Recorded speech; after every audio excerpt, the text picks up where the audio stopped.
শিক্ষামন্ত্রীদের বক্তব্যে দেখছি যে তারা প্রাতিষ্ঠানিকভাবে এইটা তৈরি করা ওইটা তৈরি করা, প্রত্যেকটা সংসদীয় আসনে একটা করে বিশ্ববিদ্যালয় করবে। এই ধরনের গাঁজাখোর আইডিয়া পৃথিবীর অন্য কোনো জায়গায় আছে কিনা আমার জানা নাই। আপনার ইতিমধ্যে যে পরিমাণ বিশ্ববিদ্যালয় আছে তাদেরই তো অধিকাংশ ছেলেমেয়েদের চাকরির ব্যবস্থা নাই, তাদের কর্মসংস্থান নাই। আপনি তাদেরকে নতুন করে আবার গ্রামে গঞ্জে বিশ্ববিদ্যালয় নিয়ে যাবেন, তারপর পড়ালেখা করে তারা কি করবে? অথচ আপনি যারা এমপ্লয়ার আছেন তাদের সাথে কথা বললে দেখবেন যে তারা ইন্টারভিউ করবার সময় দেখতে পায়, বুঝতে পায় যে আমাদের দেশের গ্র্যাজুয়েট মাস্টার ডিগ্রি পাস ছেলেমেয়েদের অলমোস্ট কোনো দক্ষতা নাই, কোনো স্কিল নাই। প্রথম কথা হচ্ছে যে বাজেটে প্রতি বছর শিক্ষা নিয়ে যখন আলোচনা হয় তখন বলা হয় যে আমাদের শিক্ষার্থীদের বাজেটে শতাংশ কত দেয়া হবে এবং কত শতাংশ শিক্ষার্থীদের আপনার মিল দেয়া হবে, ভর্তুকি দেয়া হবে, বেতন বাড়ানো হবে শিক্ষকদের, এই আলোচনাগুলো হয়। কিন্তু যেই গুরুত্বপূর্ণ আলোচনাটা সবচেয়ে আমাদের শিক্ষা ব্যবস্থা থেকে মিসিং, সেই জায়গাটা হচ্ছে যে আমাদের প্রতি বছর যে লক্ষ লক্ষ তরুণরা চাকুরির বাজারে আসছেন, 15 থেকে 20 লক্ষ তরুণ, এই তরুণদের এমপ্লয়মেন্টের ব্যবস্থাটা কি হবে, কর্মসংস্থানের ব্যবস্থাটা কি হবে?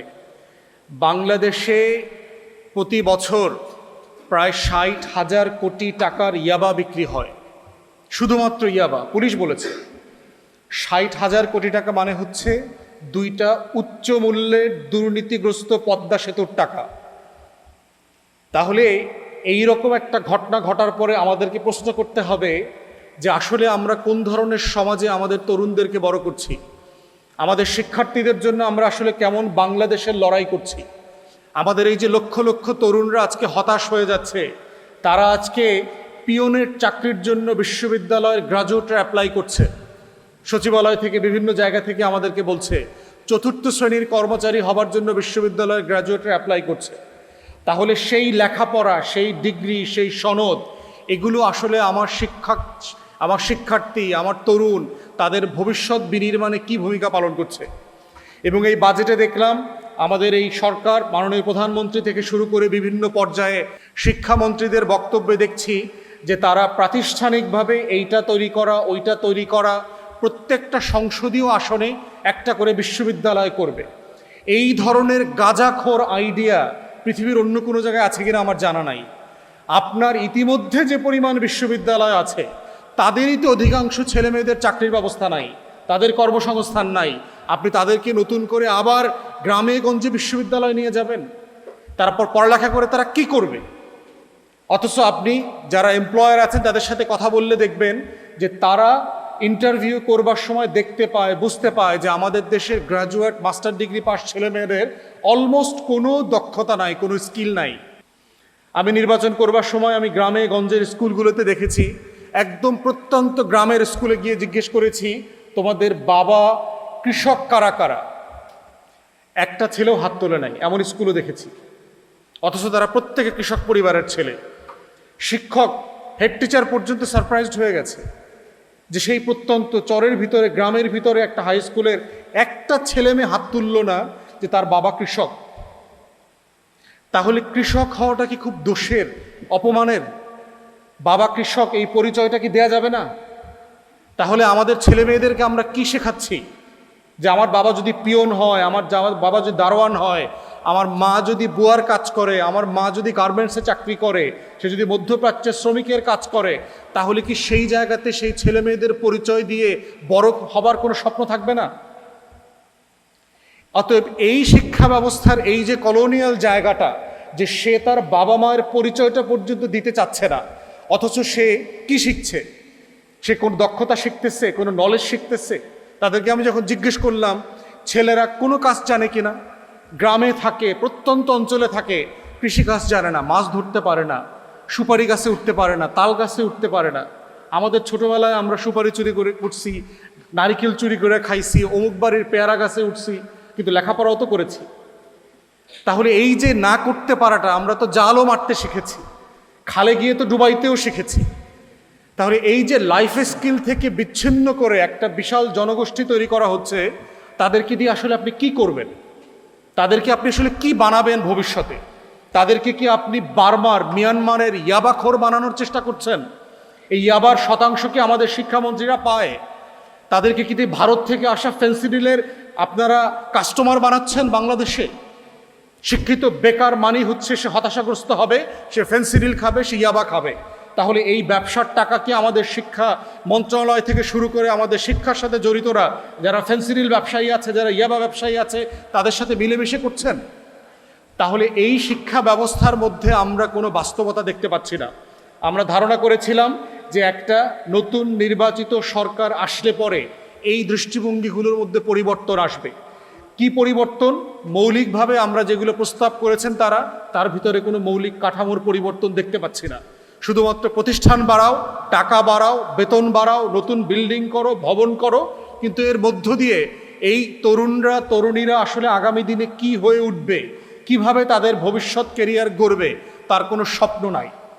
অতএব সেই জায়গায় বাংলাদেশ ছাত্রপক্ষের উপরে আজকের এই ঐতিহাসিক রেসপন্সিবিলিটি আছে বাংলাদেশ সরকারকে প্রশ্ন করা, জবাবদিহিতার মধ্যে আনা, যে তাদের ভবিষ্যতের জন্য, তাদের ভবিষ্যতের কেরিয়ার তৈরি করবার জন্য, হতাশাগ্রস্ত বাস্তবতা থেকে বেঁচে থাকার জন্য তারা আসলে কি প্রস্তাব করছে, কি আয়োজন করছে, এবং সেই আয়োজনের জন্য লড়াইটা করা, যেন তাদেরকে ফেন্সিডিল ইয়াবার মুখোমুখি না হতে হয়, তাদেরকে যেন একটা অনিশ্চিত ভবিষ্যতের দিকে যেতে না হয়। প্রথম মাস্টার্সের পরে আবার দ্বিতীয় মাস্টার্স পরে বাংলাদেশের ছেলেমেয়েরা একটা মাস্টার্সের পরে আবার দ্বিতীয় অনার্স করবার প্ল্যান করে, প্যারালালি দুইটা অনার্স কোর্স করতেছে, প্যারালালি লেখাপড়া শেষ করে আবার ট্রেনিং কোর্স করতেছে, আবার এমপ্লয়মেন্ট কাজ শেখার জন্য যুব যে মন্ত্রণালয় আছে সেখানকার ট্রেনিং কোর্সগুলো করতেছে। তাহলে আপনি এটা আগে শেখান নাই কেন? কারিগরিকে আপনি আলাদা কেন করলেন? আপনার লেখাপড়ার মেইন স্ট্রিমে কেন ছেলেমেয়েরা কারিগরি শিখছে না? তাহলে তারা ভবিষ্যতে কি করবে? তারা ভাষা শিখতেছে না, আইটি স্কিল শিখতেছে না। অতএব এই কাঠামোগত শিক্ষার যে সংগ্রাম এবং লড়াই, সেইখানে আমরা বোধ করছি যারা আজকে শিক্ষার্থীরা আছেন তাদেরকে সিরিয়াসলি এটা মাথায় নিতে হবে। কারণ দিন শেষে এইটা তোমাদের লড়াই। রাষ্ট্রর কাছ থেকে তোমাদের হিস্সা যদি তোমরা বুঝে নিতে না পারো, এই রাষ্ট্র তোমাদেরকে হিস্সা দেবে না, এবং দেবে না যে সেটা বারবার প্রমাণিত হচ্ছে। এই জন্য এই সোনার বাংলায় বদিরা এমপি হয়, বড় বড় টাউট বাটপাররা মন্ত্রী হয়, ক্লাউন হয়, বাংলাদেশে ইউনিয়ন মন্ত্রীরা লিখে নিয়ে যাচ্ছে তাদের ছেলেদের নামে। কীরকম সোনার বাংলা তোমরা দেখছো না? ছেলের নামে। অতএব আগামী দিনে তোমরা যাদের বিয়ে শাদী করবা, কারা কোন বর্ডারে থাকতেছো তাদের পোলাপানের নাম ঠিক করে রাখবা এখন থেকে। কে কোন নদীর পাড়ে থাকো, কে কোন জেলায় থাকো, কে কোন জেলার কোন সীমান্তে থাকো, সেইটা মাথায় রেখে পোলাপানের নাম ঠিক করবা। ক্ষমতা নিয়েই এলাকার জেলার নাম বদলায় দিবা, উপজেলার নাম বদলায় দিবা, ইউনিয়নের নদীর নাম, মাছের নাম, হাড়ি পাতিল সব কিছুর নাম বদলায় দিবা, গাছের নাম বদলায় দিবা। বাংলাদেশের রাস্তাঘাট যা কিছু আছে, ফল টল সব বাংলাদেশের সব কিছুর নাম বদলায়া বিএনপি সরকারের এমপি মন্ত্রীদের নামে করার জন্য দাবি করছি আজকের এই প্রোগ্রাম থেকে আমরা।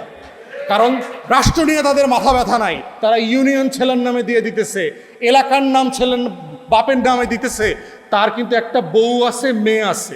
আমরা দাবি করতেছি মাননীয় মন্ত্রীর বউর নামে জেলার নাম করা হোক, মেয়ের নামে আর একটা উপজেলার নাম করা হোক। এই উপজেলার নাম, জেলার নাম আমরা মানি না। এই হচ্ছে সোনার বাংলা, আমার বাপের দেশ। এই বাপের দেশ করতে গিয়া কিন্তু আওয়ামী লীগের শেখ হাসিনার পতন হয়েছে। মাননীয় মন্ত্রী মাথায় রাখেন, লাখো শহীদের রক্তে কেনা দেশটা কারো বাপের না। এটাই হলো ২৪-এর স্লোগান। দেশটা বাপের বানানোর চেষ্টা করবেন না, দেশটা যাদের তাদের হাতে দেশটা বুঝিয়ে দেন। এই একই মন্ত্রীর ছেলে বিনা ভোটে বিএনপির বাবার দোয়া ক্রিকেট বোর্ডের সদস্য পর্যন্ত পরিচালক হয়েছে, ২৪ ঘন্টা পরে আবার রিজাইন করছে। সে বুঝতে পারছে এত কাজ দায়িত্ব পালন করে বাবার ব্যবসা দেখা যাবে না। অতএব এই যে নেপোকিসদের হাতে, সোনার বাংলার এই বনেদি পরিবারের হাতে, ছেলে মেয়েদের হাতে বাংলাদেশ বিক্রি করে দিচ্ছে, আর তোমরা যদি সেই রাষ্ট্রের হিস্সা বুঝে না নাও, সেই বাংলাদেশ তোমাদের হবে না। অতএব ২৪-এর গণ অভ্যুত্থানের যে লড়াই ছিল, এই বাংলাদেশটা আমার, এই বাংলাদেশটা আমাদের, এই বাংলাদেশটা আমাদের সবার। কোনো ব্যক্তি, পরিবার, কোনো দলের কাছে এই রাষ্ট্র বেচে দেওয়া হয় নাই। ২৪-এর আগেও দেওয়া হয় নাই, ২৪-এর পরেও কাউকে বেচে দেওয়া হবে না। অতএব এইটা মাথায় রেখেই হচ্ছে বাংলাদেশ ছাত্রপক্ষ এবং শিক্ষার্থীদেরকে আগামী দিনের ন্যায্য লড়াই করতে হবে বাংলাদেশটাকে বুঝে নেবার জন্য। এই রাষ্ট্রের সহায় সম্পত্তি, সীমান্ত, শিক্ষা, বাজেট সব কিছুর মালিকানা হচ্ছে এই রাষ্ট্রের তরুণদের, আগামী দিনের ভবিষ্যৎ প্রজন্মের, এবং এটার লড়াই করবার নেতৃত্ব দেওয়ার জন্য বাংলাদেশ ছাত্রপক্ষকে আহ্বান জানিয়ে আমার বক্তব্য এখানেই শেষ করছি। সবাইকে অসংখ্য ধন্যবাদ। আসসালামু আলাইকুম।